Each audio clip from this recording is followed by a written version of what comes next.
I found my son, Marcus, dumped in a drainage ditch off the old highway, his clothes torn and his face swollen from the blows.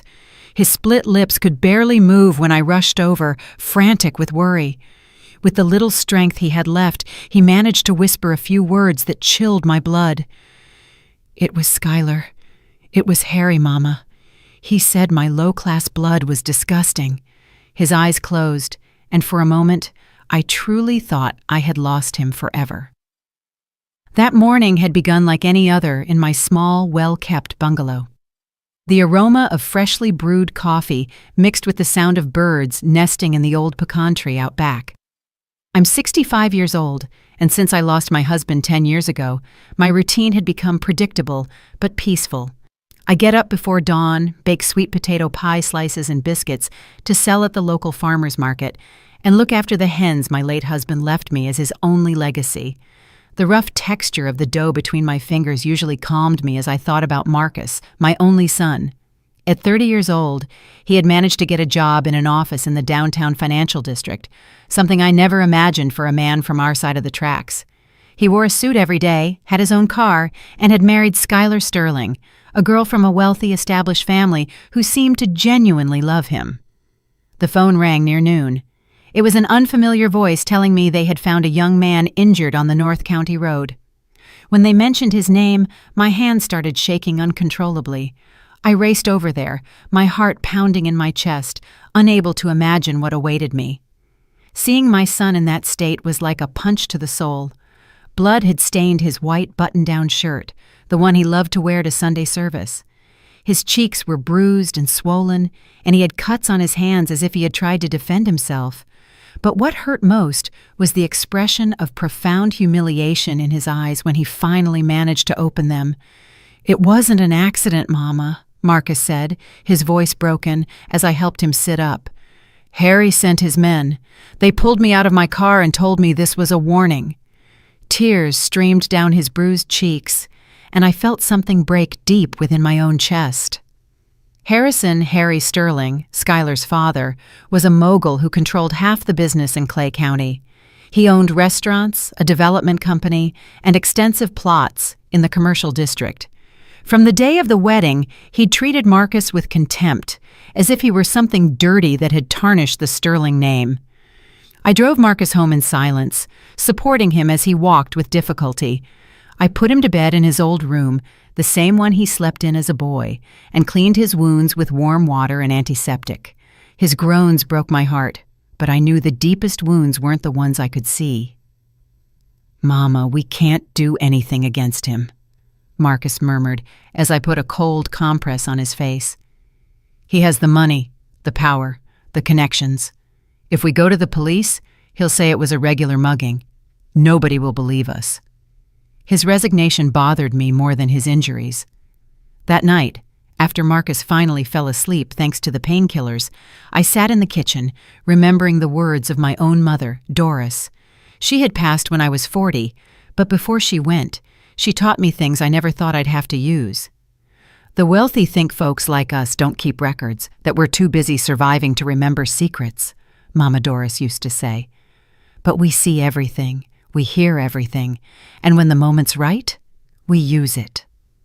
I picked up the phone, my hands now steady, and dialed a number I'd had memorized for decades. On the third ring, my older brother's gruff voice answered. "Isaiah," I said without preamble, "do you remember what Mama taught us in secret when we were children? It's time to put that knowledge to work." Isaiah Ike Johnson arrived at my house before sunrise, just as we'd agreed. My older brother was 70, but he still had that penetrating gaze that had calmed me since childhood. He carried a small, worn leather suitcase, the same one that had belonged to our father. As he sat at my wooden kitchen table, the creak of the chair reminded me of all the times we'd planned mischief as kids. "Tell me everything," he said, pouring coffee into Mama Doris's old tin mugs. I recounted every detail of what had happened, from the moment I found Marcus to his words about Harry Sterling. Ike listened in silence, with the patience only men who have lived long and learned to guard their emotions possess. Marcus woke up around 7, limping to the kitchen with his face still bruised. Seeing his uncle, his eyes filled with tears that he tried to hide. Ike walked over and hugged him, just like he did when Marcus was a child. "Son," Ike said in a low voice, "this is not going to stand, but I need you to tell me exactly what happened. Don't leave out a single thing." Marcus slowly sat down, touching his ribs carefully. "It all started a month ago. Skylar and I were planning to move into our own place. We'd saved $1,000 and found a perfect little spot on the outskirts of town." "And what exactly did he tell you?" Ike asked, pulling a small notepad from his shirt pocket, a habit he'd had since he was young. He always wrote down everything important. "He told me a man of my social class should never aspire to so much, that Skylar deserved better than the mediocre life I could offer her." Marcus paused, breathing hard. "Then he offered me $50,000 to walk away from his daughter and disappear from the state forever." I felt the blood rush to my head. Harry had treated my son as if he were merchandise that could be bought off. "And what did you tell him?" I asked, although I already knew the answer from the expression of wounded pride on his face. "I told him I didn't need his dirty money, that I loved Skylar and she loved me, regardless of what we had in the bank." Marcus wiped his nose with the back of his hand. "Yesterday afternoon, 2 men waited for me outside of work. They said they had a message from Mr. Sterling and forced me into a black SUV." The description that followed made my stomach turn. The thugs had taken him to an empty lot where Harry was waiting, sitting in his silver Mercedes S-Class. Without even getting out of the car, he had ordered them to beat Marcus enough so that he would understand the message. "Tell your mama this is only a warning," he had said, with that cold smile I knew from the few times I'd run into him at the bank. "That man believes he can do whatever he wants because he has money," I muttered, feeling rage build in my chest like a furnace. "But he's wrong. There are things money can't buy, like a family's dignity." Ike closed his notepad and looked at me with those eyes that had seen too much. "Elara, remember what Mama Doris told us about Harry Sterling Sr., the one who owned the big properties before Harrison took over?" Of course I remembered. Old Man Sterling had been the cruelest slumlord in the county back in the 50s. Mama had worked as a housekeeper in his house and had witnessed terrible things. When he died in a strange accident, his son Harrison inherited everything and built his empire on the foundation of his father's brutality. "Mama kept documents, didn't she?" Ike continued. "Things she saw, names of people who disappeared, accounts that didn't add up. She always said that information would serve justice one day." Marcus looked at us, not fully understanding, but I knew exactly what my brother meant. Our mother was uneducated but incredibly street smart. For years she had watched, listened, and memorized everything that happened in the houses where she worked.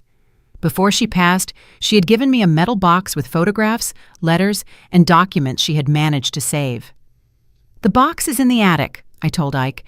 "I haven't opened it since Mama's funeral, but I know it contains information about the properties Harrison acquired in the 60s through dubious means." My brother smiled for the first time since he arrived. "Then we have a place to start. But we need to be very careful. A man like Harrison didn't get where he is by being careless. He has contacts in the police, in the city council, and in the courts." Marcus tried to stand up, but the pain made him sit back down. "I don't want you getting into trouble because of me. I'll just leave town. I'll find work somewhere else. Skylar will understand." "Don't you dare!" I exclaimed with more force than I intended. "Your father didn't raise a coward, and neither did I. The Johnsons don't run when things get tough. We face problems head-on, no matter the cost." Ike placed his hand on mine with that warmth that had comforted me since I was a child. "Your mama's right, son. Besides, if you leave now, Harry will think he can do the same thing to any other humble family. We can't let that man keep thinking we're his playthings." Just then, we heard the sound of a car stopping in front of the house. Marcus paled and carefully approached the window. "It's Skylar," he whispered. "She's alone, but she looks very upset." Skylar got out of the car with teary eyes and disheveled hair.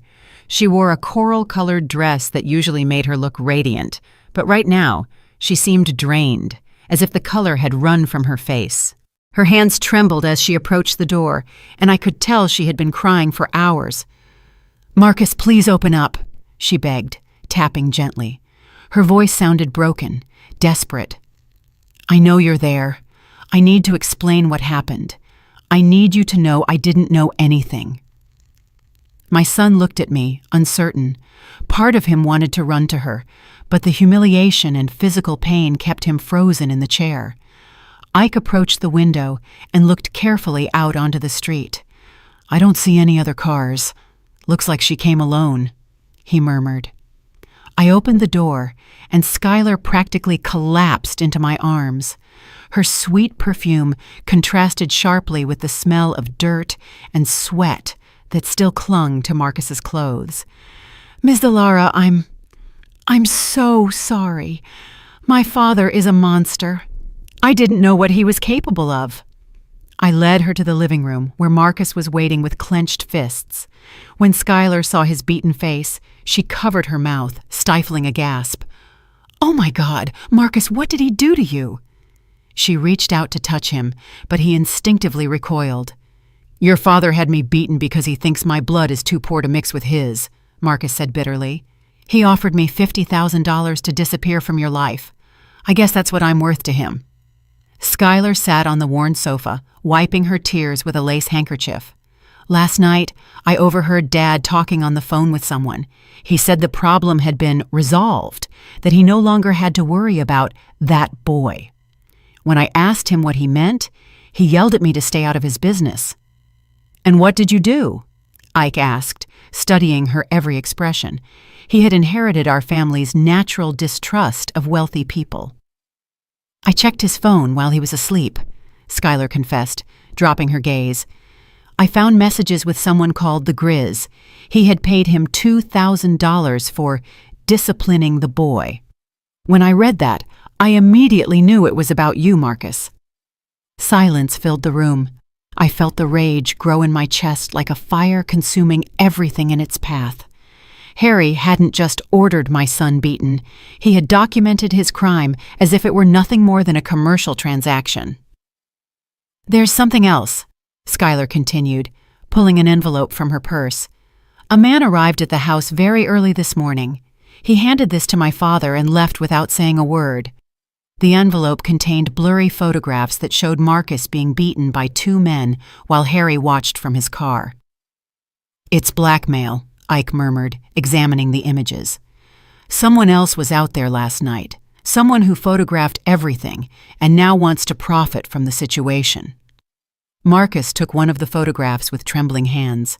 Seeing the graphic evidence of his humiliation seemed to awaken something in him. "We can't let this go on," he said, his voice firmer. "If we back down now, Skylar's father will think he can do whatever he wants to anyone he considers beneath him." Skylar moved closer to him. This time, Marcus didn't pull away.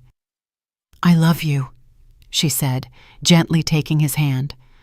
"I don't care what my father says. I don't care about his money or his social standing. I want to be with you no matter what." "Your father will never allow it," I replied, feeling a mix of tenderness and worry for the girl's naivety. "Men like Harry Sterling don't accept defeat. If he can't separate you from Marcus with money, he'll find another way." "Then we have to be smarter than him," Skylar declared, with a determination I hadn't seen before. "I know his businesses. I know where he keeps his important documents. I know his routines and his contacts. If you're going to confront him, you'll need all the information you can get." Ike looked at her with new attention. "Would you be willing to help us, knowing that it could mean betraying your own family?" "My real family is right here," Skylar answered, squeezing Marcus's hand. "My father stopped being my family when he decided that love could be bought with money." I stood up and walked to the window, observing the empty street. The sun was beginning to warm the asphalt, and street vendors were starting to pass with their carts. It was a normal morning in a town where people worked honestly for a living, but I knew nothing would ever be the same after this. "All right," I finally said, turning back to face them. "But if we're going to do this, we're going to do it right. We won't stoop to his level using violence. We'll use his own arrogance against him." Ike nodded, understanding my plan immediately. "Mama always said that powerful people make mistakes when they feel too secure. They get careless, They talk too much. They trust people they shouldn't. Exactly, I continued. Harry thinks we're ignorant, that we don't know how to defend ourselves. That's going to be his downfall. Skylar, I need you to tell me everything you know about your father's business. Every detail, every name, every suspicious transaction you've ever overheard. Skylar straightened up, drying the last of her tears. My father has a private office at the house where he keeps documents he never takes to work. It's always locked, but I know where he hides the spare key. He also holds secret meetings on Thursday nights with men who arrive in cars without license plates. What kind of men? Marcus asked, his voice taking on a more decisive tone. Tough guys with scars who speak in low voices and constantly look over their shoulders. Dad meets them in the basement and always pays them in cash. Skylar paused, recalling something important. Once I overheard them mentioning something about land they had cleared for new developments. Ike and I exchanged a meaningful glance. That sounded exactly like the stories Mama Doris used to tell us about Harrison's father, when he used to coerce landowners into selling their property for far less than it was worth. Skylar, I said with a serious tone, would you be willing to get us access to that office? I wouldn't ask this if it weren't absolutely necessary, but we need solid proof of what your father is doing. The young woman didn't hesitate for a second. I will do whatever it takes to protect Marcus and to stop my father. It's time someone put a leash on him. 2 days later, Skylar returned to my house with a tense but determined expression. She wore a peach-colored blouse and dark pants, dressed as if for a business meeting. In her hands, she held a manila folder that seemed to weigh more than it should. Marcus had recovered enough to walk without a limp, though the bruises on his face still told the story of Harry's cruelty. I got the documents, she announced, setting the folder on the kitchen table. Dad left for one of his meetings last night and didn't return until very late. I had 3 hours to photograph everything I found in his private office. Ike immediately approached, adjusting the reading glasses he'd pulled from his shirt. He had worked as an accountant for a trucking company for 40 years and knew how to spot financial irregularities better than anyone. What kind of documents were you able to get? He asked as he opened the folder. Contracts for land purchases, cash payment receipts, photographs of properties before and after they were acquired. Skylar sat next to Marcus, who took her hand for support. I also found a list of names with dollar amounts next to them. Some names are crossed out in red ink. The contents of the folder chilled my blood. There were photographs of poor families being evicted from their homes, contracts signed under evident duress, and most disturbingly, a list of people who had disappeared after refusing to sell their property. I recognized some names: Mr. Jerome Vance, who had a small farm near the river, and the Morales family, who raised goats in the hills. They had all mysteriously vanished in the last 5 years. This man is worse than I imagined, I murmured, examining a receipt for $25,000 paid to someone identified only as the fixer. He doesn't just steal land, he eliminates anyone who stands in his way. Marcus went pale as he looked at the photographs. Skylar, if your father discovers you took these pictures, he'll do the same thing to you he did to these families. His voice trembled, not with fear for his own safety, but for the woman he loved. I've already thought about it, Skylar replied with a surprising firmness. That's why I also brought this. She pulled a small envelope containing a golden key from her purse. This is the spare key to his safe deposit box at the bank. That's where he keeps the cash he uses for these special jobs. Ike gave a low whistle. If we can prove he has $200,000 in unjustified cash, we can connect him to all these crimes. He stopped, looking at Skylar with concern. But getting that information is going to be very dangerous. Banks have security systems, cameras, guards. My father took me there several times when I was little, Skylar explained. I know the manager, Mr. Lewis. He's been a family friend for 20 years. I could convince him that I need to review some old inheritance documents that Dad left in my custody. It's too risky, I objected, feeling a mother's instinct to protect her daughter. If Harry finds out what you're doing, he won't hesitate to hurt you. Men like him have no limits when they feel threatened." Just then the phone rang, interrupting our conversation. It was a jarring sound that made all of us jump. Marcus went to answer, but after the second ring, the call was cut short. It immediately rang again, following the same pattern. 2 rings, then silence. "Someone is watching us," Ike murmured, cautiously approaching the window. "It's a signal. Someone wants to get our attention without risking being overheard." His experience in the army during his youth had taught him to recognize this type of communication. The phone rang a third time, but this time Marcus answered immediately. "Hello?" he said, his voice tense. On the other end, a gruff, clearly distorted voice spoke. "If you want justice for the boy, come to the old city cemetery at 10 o'clock tonight. Come alone. I have information you'll want." The call ended, leaving us in a tense silence. Skylar clung to Marcus's arm, her knuckles white from the pressure. "Do you think it's a trap set by my father?" she asked, her voice barely audible. "It's possible," I admitted, "but it could also be someone with valuable information who can't risk being seen with us in broad daylight." I remembered Mama Doris's words about the people in town. There is always someone who sees everything, but can't speak. Those people keep secrets until the moment comes to use them. Ike returned from the window, his expression worried. "There's a black SUV parked at the end of the street. It's been there since Skylar arrived. It can't be a coincidence." "It's my father's men," Skylar confirmed, growing pale. "I recognize them. He always sends surveillance when he suspects something." She stood abruptly, heading for the door. "I have to go. If they see me here too long, they'll report it to Dad." "Wait." I stopped her, taking her arm gently. "If you go to the bank tomorrow, do it early, before your father wakes up, and keep your cell phone on. If anything goes wrong, call the number I'm about to give you immediately." I wrote down the number of my cousin, Aunt Clara, a registered nurse who worked at the hospital. She was one of the few people in town who wasn't afraid of Harry Sterling and who had contacts elsewhere if we needed urgent medical or legal help. "Skylar," I said, looking her directly in the eyes, "I need you to understand that once we do this, there's no turning back. Your father will discover that you were the one who provided this information. Are you completely sure you want to go through with this?" The young woman looked at Marcus, whose eyes were filled with admiration and worry. Then she looked at me, and I saw the same determination in her eyes that I had seen in my own reflection during the most difficult times of my life.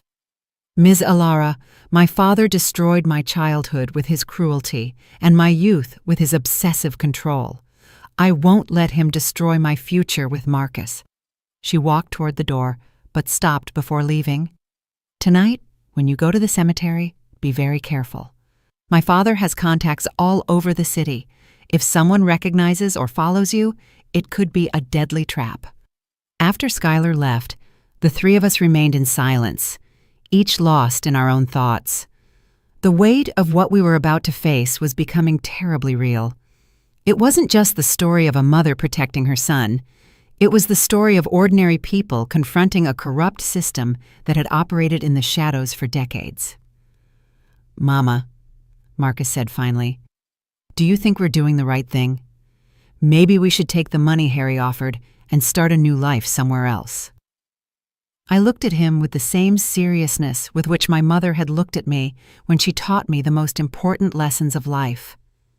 "Son, there are moments in life when you have to decide what kind of person you're going to be. You can be the person who runs when things get tough, or you can be the person who stays and fights for what's right. Your father was the second kind, and so am I." At 9:30 that night, Ike, Marcus, and I walked in silence toward the old city cemetery. The streets were empty, save for a few stray dogs that followed us for a couple of blocks before disappearing into the shadows. The night air carried the scent of magnolia flowers mixed with the smell of damp earth that always preceded the rainy season. The old cemetery was located on the outskirts of town, surrounded by a rusty iron fence that creaked in the wind. The oldest gravestones dated back to the turn of the last century, many of them tilted by time and covered in moss. The full moon provided enough light to walk among the graves without tripping, but it also created unsettling shadows that seemed to move around us. "There he is," Ike murmured, pointing toward a figure waiting next to the Herrera family mausoleum. It was a tall, thin man, dressed in dark clothes and a cap that partially hid his face. As we got closer, I could see he was around 50 years old and had a scar running across his left cheek from his ear to the corner of his mouth. "Are you the family of the young man who was beaten?" he asked in a hoarse voice, keeping to the shadows. His accent suggested he wasn't from the area, likely from a bigger city up north. "We are," Marcus replied, stepping forward despite the pain in his ribs. "Who are you? Why do you want to help us?" The man removed his cap, revealing graying hair and eyes that had seen too much wrong. "My name is Daryl, but that doesn't matter. What matters is that I worked for Harry Sterling for 10 years, until my conscience couldn't handle the things he asked me to do anymore." "What kind of things?" I asked, although part of me already dreaded the answer. "Disappearances, threats, blackmail. Harry built his empire on the misery of families like yours." Daryl pulled a thick envelope from his jacket. "Here are copies of all the jobs I did for him between 2015 and 2023. Photographs, recordings, documents that prove how he operates." Ike took the envelope with trembling hands. "Why did you keep all this? Why didn't you go to the police?" "Because half the local police are on Harry's payroll," Daryl replied bitterly. "The chief gets $5,000 a month to look the other way. The judges get $10,000 to close cases involving Sterling's properties. The whole system is rotten to the core." Marcus moved closer to the man. "You're the one who took the photographs when I was beaten." "Yes. Harry hired me to document the lesson they were going to teach you. He wanted proof that you had been punished for daring to challenge his authority." Daryl spat on the ground in disgust. "When I saw those animals beating you, something broke inside me. I remembered my own son, who was your age." "So you also sent those photographs to Harry," I deduced. "You're trying to blackmail him." "It's not blackmail, ma'am. It's survival." The man moved closer, and I could smell the alcohol on his breath. "Harry found out I had copies of compromising information. Last night, he sent 2 of his men to my house with a message. Either I hand over everything I have on him, or I'd end up like the other families who got in his way." Ike opened the envelope and examined its contents using the light of a small flashlight. "There's enough evidence here to put him in federal prison for life," he murmured. "Falsified contracts, records of payments to hitmen, even photographs of him personally supervising violent evictions. The most important thing is at the bottom," Daryl indicated. "A recording where Harry admits to ordering the murder of Mr. Wallace Green, the community organizer who was resisting his land grabs. It was in 2019. The man officially died in a car accident." I remembered that case. Wally Green had been a respected man who tried to organize small landowners to resist Harry's pressure. His death had been very convenient for the mogul's expansion plans, but no one had questioned the official version of the accident. "Why are you giving this to us?" Marcus asked with justified suspicion. "What do you gain by helping us?" "Nothing. In fact, I'm probably going to die for this." Daryl put his cap back on, preparing to leave. "But I have a son your age working up north. If I don't stop Harry now, when my boy comes home, he could be the next victim of that man's arrogance." "Where are you going now?" I asked him, feeling a mixture of gratitude and concern for this stranger who had risked everything to help us. "Far away, very far. I have contacts in other states who can get me new papers." He walked toward the cemetery exit, but stopped and turned back to us. "You have to be very careful. Harry already knows someone has information against him. He'll be paranoid, dangerous. Don't trust anyone in town because he has eyes and ears everywhere." "What about Skylar?" Marcus asked anxiously. "Is she in danger?" "More than you imagine. Last night I overheard Harry talking on the phone with someone about sending his daughter to a boarding school in Switzerland. He wants her out of town until all this blows over." Daryl paused. "But I also heard something more concerning. He mentioned that maybe it was time to permanently clean up the problem of his son-in-law's family. my hands involuntarily clenched into fists. "He's threatening us too." "Not just threatening, ma'am, planning. He has a meeting scheduled for tomorrow night with the fixer, the same man who handled Wally Green and the other disappeared families." Daryl's voice sounded tense for the first time. "If you're going to do something with this information, you have to act fast. After tomorrow, it might be too late." The man disappeared into the cemetery shadows, leaving us alone with an envelope full of evidence that could destroy Harry Sterling, but which could also cost us our lives if we didn't use it correctly. We walked back home in silence, each processing the implications of what we had heard. Marcus was slightly limping ahead, but with a determined step. Ike walked beside me, guarding the envelope as if it were the most valuable object in the world, which it probably was at that moment. "Mama," Marcus said when we reached the front door, "I think we should go straight to the city tomorrow morning. Hand all this evidence over to the U.S. Attorney's office, where Harry doesn't have contacts." "It won't be that easy," Ike replied. "That man's contacts reach further than you imagine. We need a smarter plan, something he won't expect us to do." We entered the house and sat around the kitchen table, the envelope between us like a ticking bomb. I knew the next few hours would be crucial, not just for getting justice for what had been done to Marcus, but for protecting all the families Harry had hurt and preventing him from hurting others. "I have an idea," I said finally, remembering something Mama Doris had taught me about fighting battles that seemed impossible to win. "But it's going to require us to trust Skylar completely, and for her to trust us completely." At sunrise, Skylar arrived at my house with red eyes and trembling hands. She wore an ivory blouse and dark jeans, but her clothes were wrinkled as if she had slept in them. In her bag, she carried a small voice recorder and several documents she had managed to take from the bank without raising suspicion. "I got it," she announced, dropping the documents on the table with hands that wouldn't stop shaking. "Mr. Lewis let me check Dad's safe deposit box. There was over $200,000 in cash, divided into stacks with labels that correspond exactly to the names on the list we found yesterday." Marcus approached to examine the papers, his face still showing the bruises from the beating.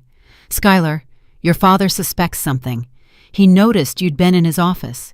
He confronted me last night," she replied, her voice broken.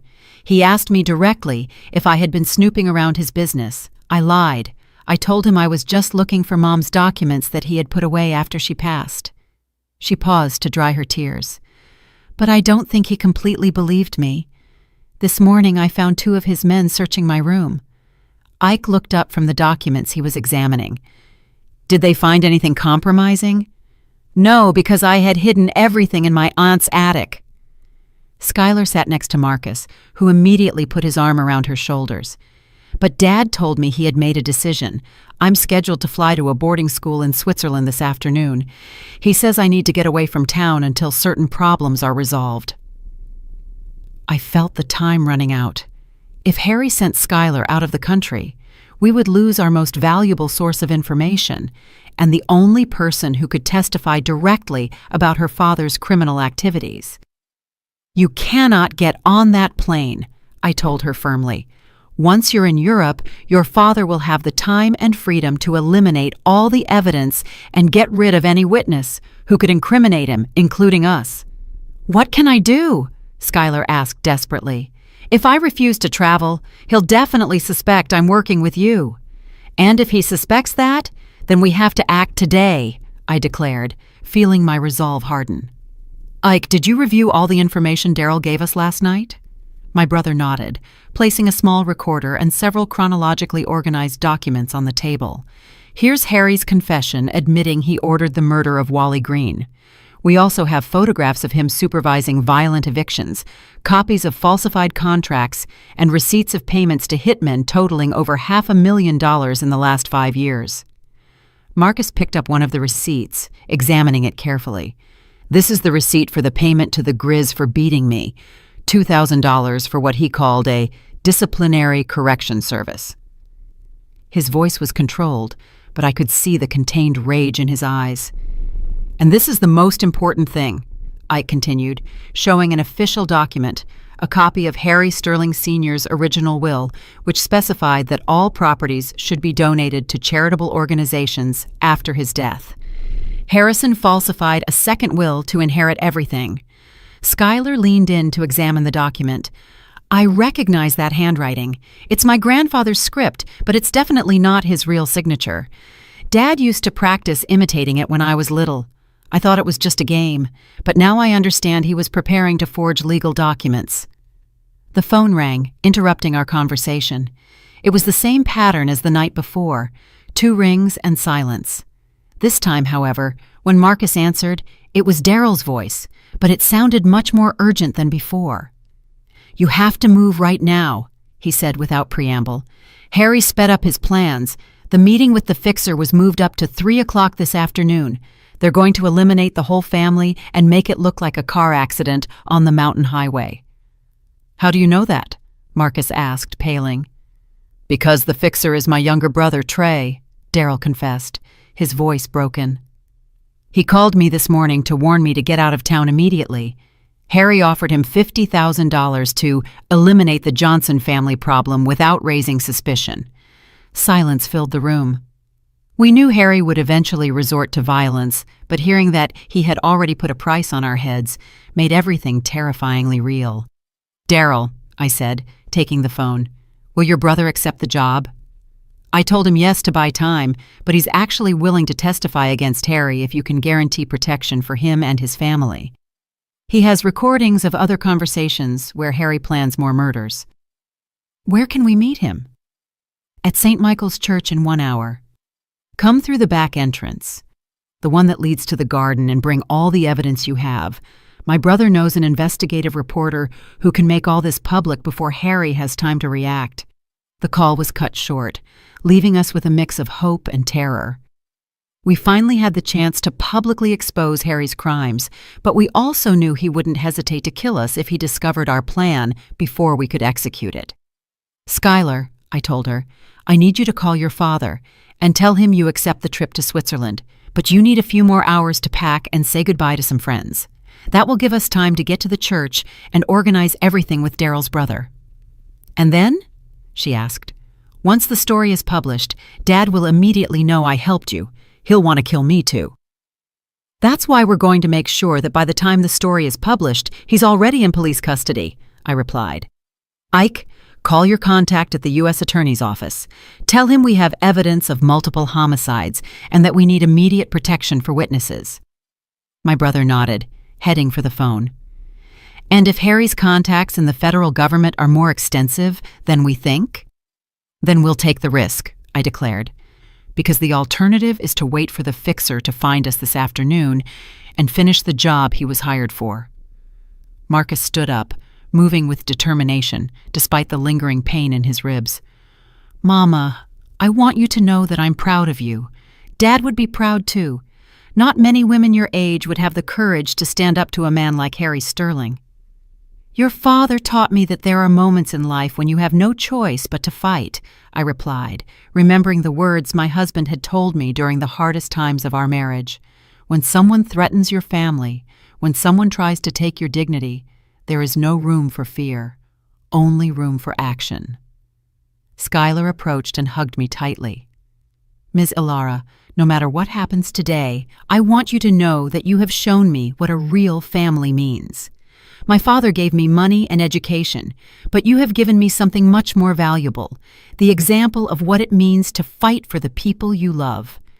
We gathered all the evidence, organizing it into separate folders to provide copies to both the journalist and the federal authorities. We knew the next few hours would determine not only our fate, but the fate of all the families Harry had destroyed and all those he would destroy in the future if we didn't stop him.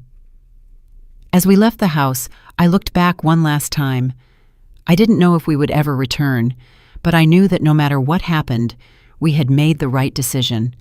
It was time to face Harry Sterling with his own weapons, the truth, the evidence, and the determination of people who had nothing to lose but their dignity. St.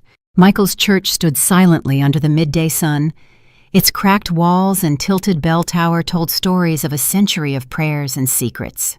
We entered through the back garden, where wild roses grew unchecked among the wooden crosses marking the oldest graves in town. The air smelled of incense, mixed with the sweet scent of flowers beginning to wilt in the heat. Inside the church, a man waited, sitting in the last pew. He was younger than Daryl, perhaps 40 years old, but he had the same characteristic scar on his face and the same eyes that had seen too much violence. When we approached, he stood up with nervous movements, constantly glancing toward the doors as if expecting someone to follow us. "Are you the Johnson family?" he asked, his voice barely audible. "I'm Trey, Daryl's brother. I swear on my mother's memory that everything I'm about to tell you is the truth." Marcus stepped forward, extending his hand to greet him. "We are. Your brother said you have information that can help us stop Harry Sterling." Trey led us to the sacristy, where he had prepared a table with recorders, photographs, and chronologically organized documents. I've worked for Harry for 8 years as his problem solver. Every job is documented here, with dates, locations, methods used, and amounts paid. Ike approached to examine the documents, his hands trembling slightly as he turned the pages. "This is incredible. You have records of at least 20 murders, 50 violent evictions, and dozens of cases of extortion and blackmail." "The most important thing is here," Trey said, pointing to a digital recording. "Harry admitting he plans to eliminate his own daughter if she keeps helping you. The conversation is from last night, after he discovered Skylar had been at the bank checking his private documents." Skylar paled and staggered slightly. Marcus immediately held her, but I could see the shock in her eyes. "My father, he really said he was going to kill me?" His exact words were, "If that stupid girl thinks she can betray her own blood, she's going to learn that blood can also be spilled." Trey activated the recording, and Harry's voice filled the small room, cold and calculating, as always. "The problem with Skylar is that she inherited her mother's sentimental weakness," Harry was heard saying. "She thinks love is more important than family loyalty. If I have to choose between losing my empire or losing a disloyal daughter, the choice is obvious." Tears ran down Skylar's cheeks, but there was something more than pain in her expression. It was rage, a deep, profound rage that had been building since she discovered her father's true nature. "I want that monster to pay for everything he has done, not just to you, but to all the families he has destroyed." "There's more," Trey continued, showing recent photographs. "Harry has been preparing his escape. He has false documents ready, bank accounts overseas, and a private jet scheduled to leave tonight for a country with no extradition treaty. He knows someone will eventually expose him, and he's preparing to flee." "Why are you helping us?" I asked him directly. "What do you gain by turning in your boss after so many years working for him?" Trey took off his shirt, revealing deep scars on his back and arms. "These are the marks my own boss left on me when I made a minor mistake 3 years ago. Harry had his own men torture me to teach me discipline. Since then, I've been planning my revenge." "But there's something else," he added, pulling a photograph from his wallet. It was a girl about 10 years old, smiling in front of a rural school.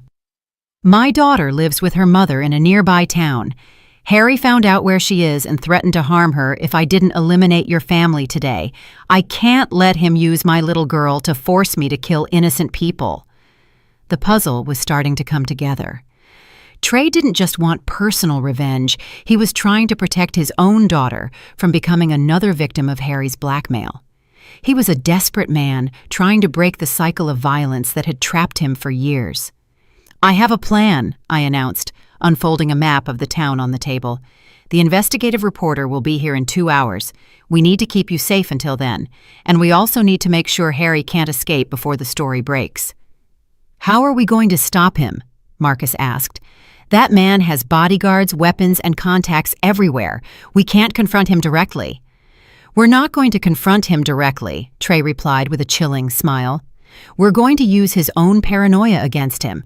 Harry is expecting me to eliminate your family this afternoon. Instead, I'm going to call him and tell him I found evidence that Skylar is planning to escape the country with you, taking compromising information." "That will infuriate him," I objected. "He'll want to kill us immediately." "Exactly, but it will also force him to move personally. Harry never delegates matters he considers truly important. He'll come here with few men, trusting that I've already eliminated the main threat. Trey pointed to various spots on the map. This is where we'll set the trap. Skylar approached the map, studying the strategy with surprising focus. I know my father's habits. He always takes his personal cell phone when he goes to supervise important jobs. We could record the entire conversation when he arrives here. It's risky, Ike murmured. If something goes wrong, if Harry suspects the trap, he'll kill all of us without hesitation. The alternative is to wait for him to take control of the situation, I countered. At least this way we have a chance to surprise him instead of being his passive victims. Trey checked his watch, showing increasing nervousness. The reporter should be arriving in an hour. I'll call Harry in 15 minutes to set the bait. You all need to be hidden, but in a position to record everything he says when he gets here. And after that? Skylar asked. After we have all the evidence recorded? Then we'll deliver everything to the federal authorities and the media simultaneously, I replied. We'll make so much public noise that not even your father's corrupt contacts will be able to protect him. Marcus took my hand, squeezing it tightly. Mama, I want you to know that no matter what happens today, I'm proud to be your son. You taught me that some battles are worth fighting, even when the odds are stacked against you. And you taught me that it's worth risking everything for the people we love, I replied, looking at Skylar with the affection that had grown for her during these difficult days. Now let's show Harry Sterling that he severely underestimated this family. Trey walked toward the sacristy phone, preparing to make the call that would set our final plan in motion. We all knew the next few hours would determine whether we would get justice or whether we would become the last victims of Harry Sterling's criminal empire. It's time, Trey murmured, dialing the number. The phone rang twice before Harry's familiar, arrogant voice answered on the other end. Boss, we have a serious problem, Trey said into the phone, modulating his voice to sound urgent but controlled. The girl Skylar isn't at her house. Her neighbors told me they saw her leaving early this morning with bags and documents. I think she's planning to run away with the Johnson family. From our hiding spot behind the main altar, we could hear Harry's heavy breathing through the speaker Trey had discreetly activated. Are you sure about that? The voice asked with that familiar coldness. My daughter doesn't have the guts to betray me like that. Boss, I found this in her room, Trey continued, holding up a fabricated photograph he had prepared. It's a picture of her with the Johnson boy at the bus station. Looks like they're planning to leave together this afternoon, probably heading to the city where they have press contacts. The silence on the other end of the phone lasted several eternal seconds. When Harry spoke again, his voice was trembling with contained rage. That stupid girl has no idea what she's doing. Did you eliminate the Johnson family yet like I ordered? I'm in position, boss, but I thought I should inform you about Skylar before I proceed. What do you want me to do with her when she shows up? Bring her to me alive. I want to speak to my daughter personally before I decide her fate. Harry's voice now sounded like the growl of a wounded animal. And make damn sure the Johnsons can't tell anyone what they think they know. Understood? Understood, boss. Are you coming personally to supervise? I'll be there in 30 minutes. This time, I want to make sure everything is done right. The call ended with a dry click that echoed in the silence of the church. Skylar was trembling violently, leaning against Marcus, who held her tightly. Did you hear that? She murmured, her voice broken. My own father just ordered my death over the phone. How can anyone be such a monster? Because for men like your father, power is more important than blood, I replied, moving closer to hug her too. But now we have definitive proof of his criminal nature. That conversation will destroy any public image he has tried to maintain. Ike checked the recording equipment, making sure everything had been captured perfectly. We have 30 minutes to set the trap. Trey is confident he can keep Harry fooled when he arrives. I've been acting for that man for 8 years, Trey replied bitterly. I know exactly what he expects to hear and how to behave to keep him confident. The important thing is for you to stay hidden until we have enough recorded evidence to completely sink him. The plan was simple but risky. When Harry arrived, Trey would report that he had captured the Johnson family and had them tied up in the sacristy, waiting for orders. This would force Harry to enter the church and speak openly about his crimes, confident that his victims couldn't escape to tell the tale. "What if he brings more men than we expect?" Marcus asked, instinctively touching the ribs that still hurt from the previous beating. "Harry is arrogant," Trey explained. "He believes I am completely loyal and that I've eliminated the main threat. He'll probably come alone or with one bodyguard at most. In his mind, he's already won this battle." We positioned ourselves carefully behind the main altar, where a thick curtain concealed us but allowed us to hear everything clearly. Skylar had set her phone to record as a backup, and Ike had the video camera ready that we had brought to document the entire encounter. The minutes passed slowly, each second marked by the ticking of the old tower clock that had kept the town's time for almost a century. The silence of the church was interrupted only by our nervous breathing and the distant sound of birds in the garden outside. Finally, we heard the roar of a powerful engine approaching. Trey discreetly peered through the window and signaled to us. It was Harry's silver Mercedes S-Class, exactly as predicted. "He came alone," Trey whispered. "His arrogance is going to be his downfall." Harry entered the church with firm steps, his impeccable linen suit contrasting with the humility of the sacred place. He wore sunglasses despite being indoors, and his Italian leather shoes echoed against the cracked tiles of the colonial floor. "Where are they?" he asked directly, without bothering with greetings. His voice filled the space with that authority he was accustomed to wielding over everything and everyone around him. "In the sacristy, boss, all three tied up and ready for whatever you order." Trey played his part perfectly, showing the deference Harry expected from all his employees. "And my daughter, did that traitor show up yet?" "Not yet, but I have the bus station covered. When she arrives, we'll be waiting." Harry headed toward the sacristy with determined steps, but stopped halfway down the aisle. "Trey, I want you to understand something. What we're going to do today is going to send a very clear message to the entire county. Nobody, absolutely nobody, defies Harry Sterling and lives to tell about it. Understood?" "Understood, boss." "You want it to look like an accident, like the other times?" "No. This time, I want them to know exactly what happened and why." Harry's voice filled with a blood-chilling cruelty. "I want that when the bodies are found. Everyone understands that trying to humiliate me has fatal consequences."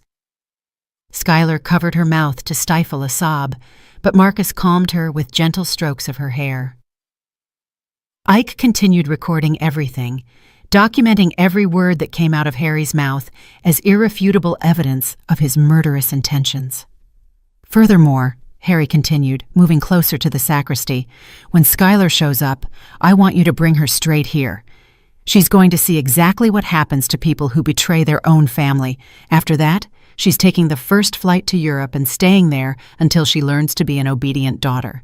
And if she refuses to cooperate..." Harry stopped right in front of the sacristy door, so close we could smell his expensive cologne mixed with the cigar scent that always accompanied him. "Then Skylar is going to accompany the Johnsons on their final trip. I can't allow any member of my family to stain the Sterling name." Just then, we heard the sound of several cars arriving at the same time. Harry tensed immediately, looking toward the main door of the church with an expression that mixed surprise and suspicion. "Were you expecting company?" Trey asked him, his voice suddenly dangerous. "No, boss. I don't know who that could be." The church doors opened forcefully, and 3 men in dark suits entered, followed by a woman with a professional voice recorder and a television camera. It was the investigative reporter from the city, accompanied by a team from the U.S. Attorney's Office. "Mr. Harrison Sterling," one of the agents said in an official voice, "you are under arrest for multiple counts of homicide, extortion, and conspiracy. Everything you say can and will be used against you." Harry's expression changed from arrogance to complete shock in a matter of seconds. His eyes moved frantically between Trey, the agents, and the sacristy door where he believed we were hidden. "This is a mistake," he declared, his voice trembling for the first time since we had known him. "I don't know what you're talking about. I just came here to pray." At that moment, we emerged from our hiding place behind the altar. Harry saw us appear, and his face transformed into a mask of pure hatred. "You!" he shouted, pointing a trembling finger at us. "This is all your fault. A low-class family trying to destroy a successful man." "No, Mr. Sterling," I replied calmly, approaching him without fear for the first time since this whole nightmare began. "This is all your fault for thinking you were superior to other people, for thinking that money gave you the right to destroy innocent lives."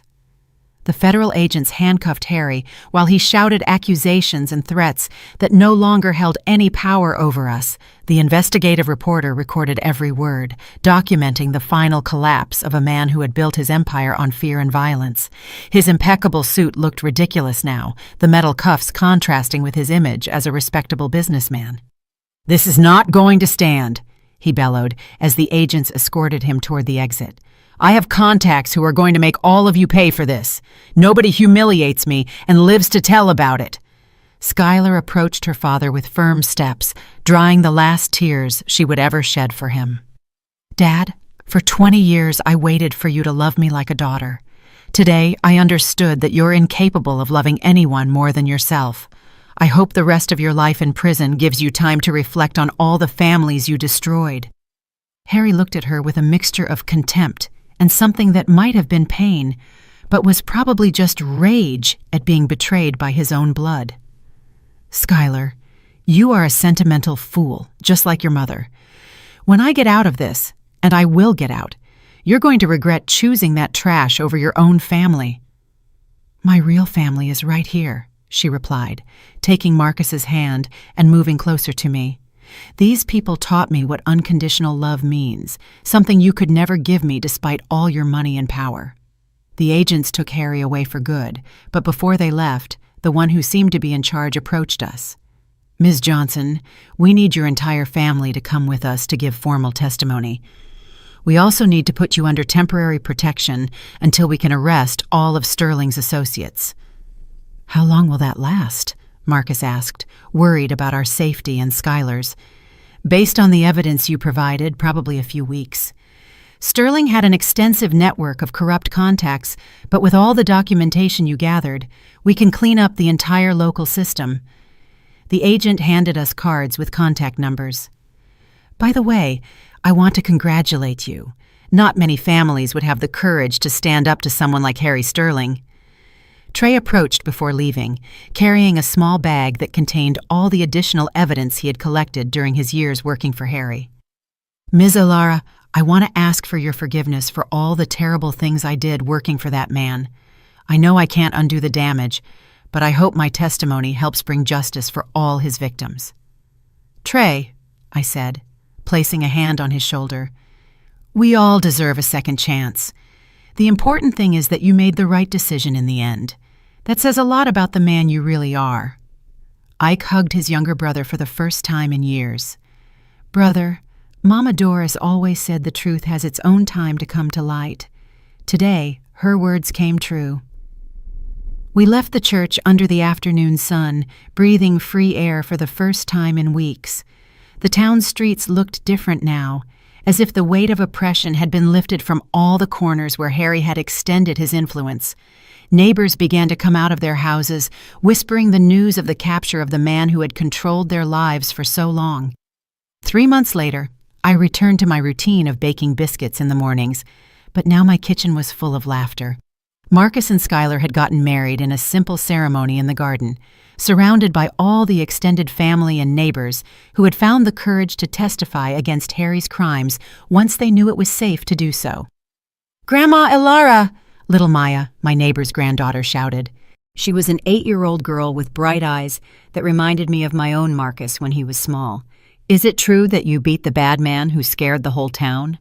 "No, my dear," I replied, stroking her hair as she fed the chickens with corn kernels.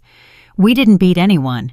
We just showed him that the truth is stronger than fear, and that when families stick together to protect each other, they can face any problem." Skylar appeared in the kitchen doorway, wearing a lavender dress she had bought at the local market.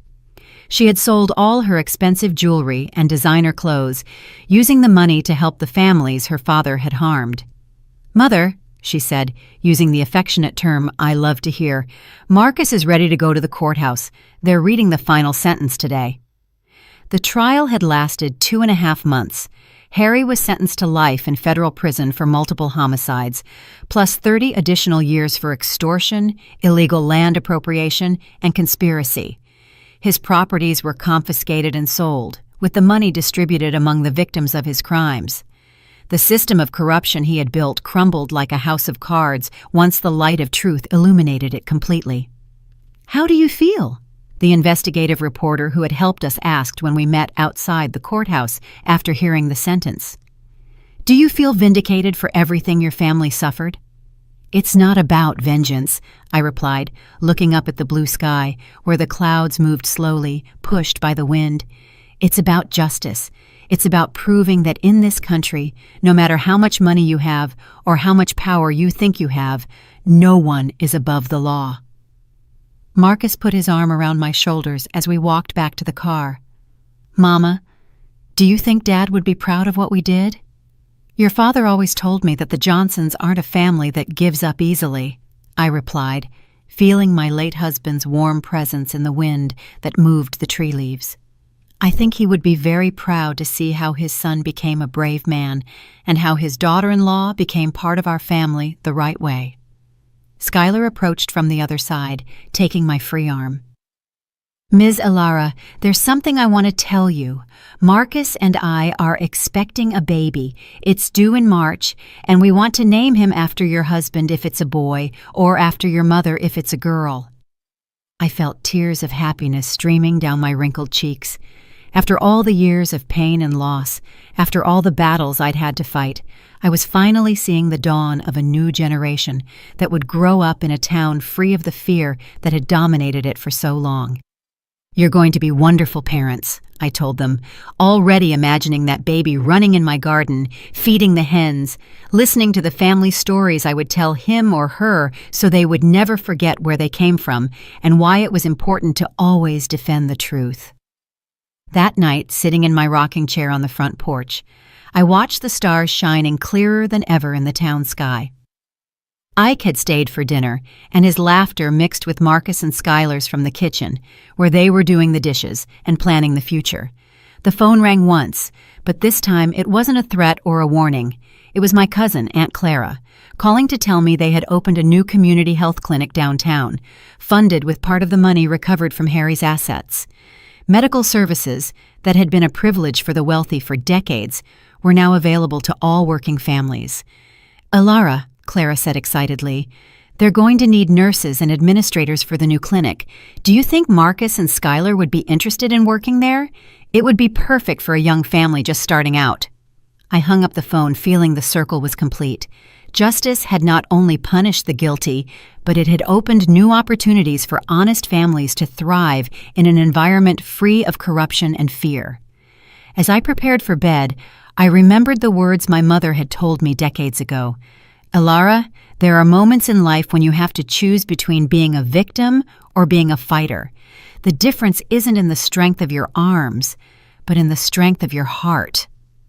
That night, I slept soundly for the first time in months, knowing that we had chosen to be fighters and that our children and grandchildren would grow up in a world a little more just thanks to the decisions we had made when all seemed lost. Did you like the story, and which city are you listening from? Let's meet in the comments. If you liked the story, you can support me by sending a super thanks so I can keep bringing more stories like this. Thank you so much for your sweet support. I'm looking forward to your comments on the story. On the screen, you can see 2 new life stories that I highly recommend. There's so much more on my channel. Don't forget to subscribe. See you in the next life story. With love and respect.